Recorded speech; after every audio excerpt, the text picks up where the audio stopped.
মেহেদী মিরাজের করা সেই বিতর্কিত আউট নিয়ে তুলকালাম বেঁধে গেছে পুরো ভারত পাকিস্তান জুড়ে। সবাই যে যার মতো মিরাজের বিপক্ষে গিয়ে তার স্পোর্টসম্যান স্পিরিট নিয়ে প্রশ্ন তুলছে। যেখানে ভারত পাকিস্তান দুই দেশ একে অপরের শত্রু, সেখানে এক মেহেদী মিরাজের কারণে হঠাৎ করেই যেন দুই দেশ বন্ধু রাষ্ট্রতে পরিণত হয়ে গেল কিছু সময়ের জন্য। চলুন এক নজরে দেখে নেওয়া যাক মিরাজকে নিয়ে ভারত ও পাকিস্তানের সাবেক ক্রিকেটারদের কিছু মন্তব্য। রমিজ রাজা, এটা স্পোর্টসম্যানশিপ স্পিরিটের বিপক্ষে। এটা নিয়ে বিতর্ক অবশ্যই হবে। নিয়ম অনুযায়ী আঘা আউট ছিল, ক্রিজের বাইরে ছিল, কিন্তু সে বল উঠিয়ে দিচ্ছিল, ফলে থ্রু থেকে বল আসছিল। বলার ও সালমান একই লাইনে ছিল, তারপর সে বল উঠিয়ে উইকেট লাগিয়ে আপিল করলো এবং আউট দিয়ে দিল। এই আউটের আবেদন প্রত্যাহার করা যেত, কিন্তু তারা এমন কিছু করেছে যেটার কারণে ক্রিকেট খেলার সাথে যে জেন্টলম্যান গেম বলা হয় সেখানে দাগ লেগেছে। কামরান আকমল, মেহেদী হাসান, আপনি জাতীয় দলের অধিনায়ক, কিন্তু আপনার আচরণ ছিল একটা গলি ক্রিকেট বয়ের মতো।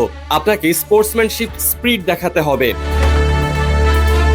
অজয় জাদেজা, অ্যাঞ্জেলো ম্যাথিউসের টাইম আউট থেকে সালমান আঘার বিতর্কিত রান আউট মনে হচ্ছে বাংলাদেশকে বিশ্বাস করা একটা ক্রাইম।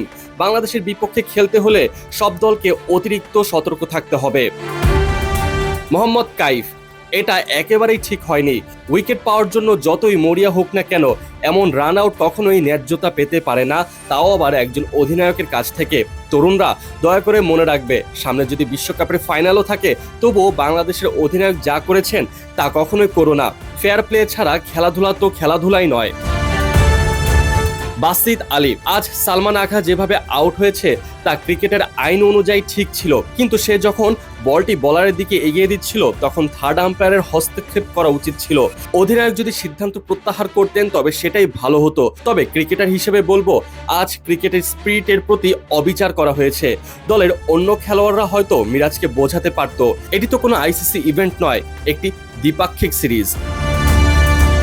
দর্শক, মিরাজের এই উইকেট নেওয়ার ব্যাপারে অবশ্যই কমেন্ট করে জানিয়ে দিন আপনার মতামত।